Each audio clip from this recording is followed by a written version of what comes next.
Assalamualaikum warahmatullahi wabarakatuh. Perkenalkan, nama saya Febri Intan Monica dengan NIM 112110380.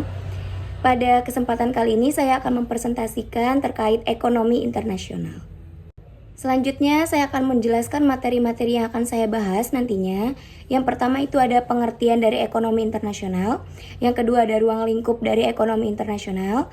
Yang ketiga ada dari faktor pendorong ekonomi internasional.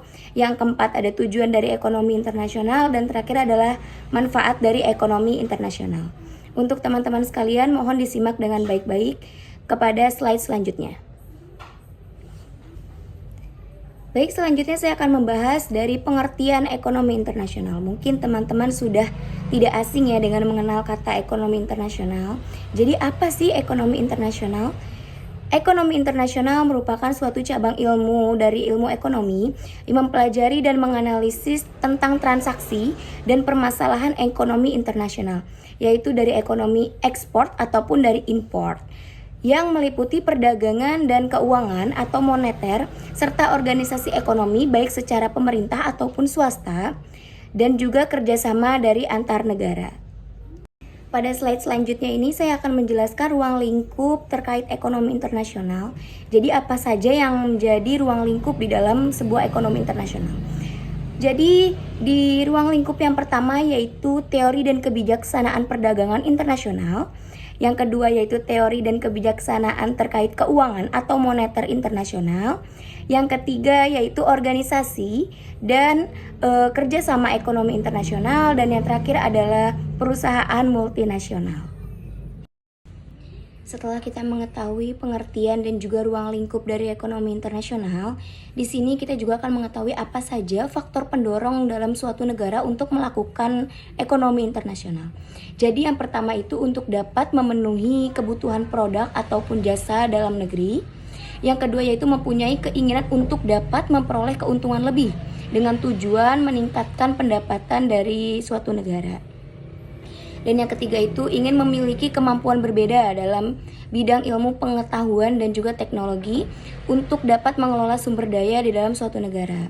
Yang keempat yaitu memiliki produk atau barang yang lebih dalam negeri sehingga perlu pasar baru untuk menjualnya. Dan yang terakhir adalah mempunyai kesamaan selera terhadap suatu barang atau jasa dengan negara lain.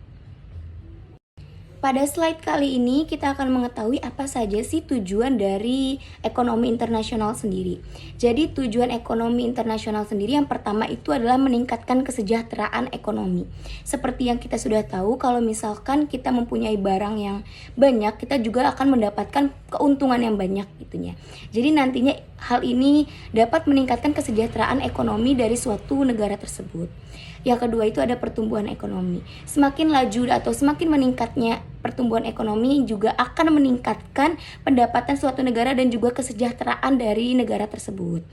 Yang ketiga itu ada peningkatan struktur kegiatan ekonomi nasional. Dan yang terakhir adalah meningkatkan stabilitas politik dan juga keamanan di dalam suatu negara.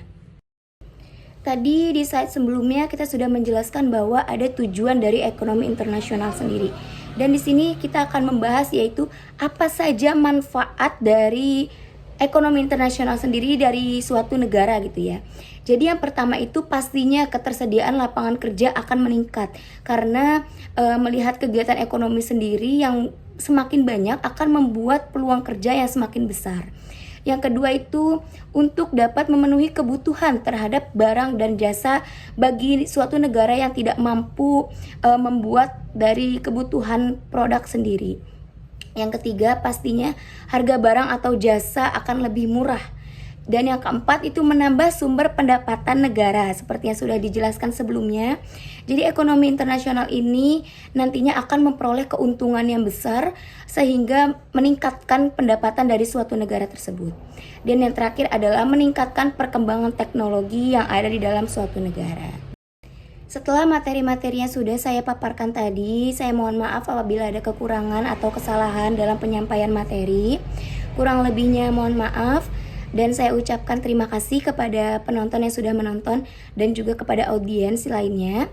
Sekian dari saya. Wassalamualaikum warahmatullahi wabarakatuh.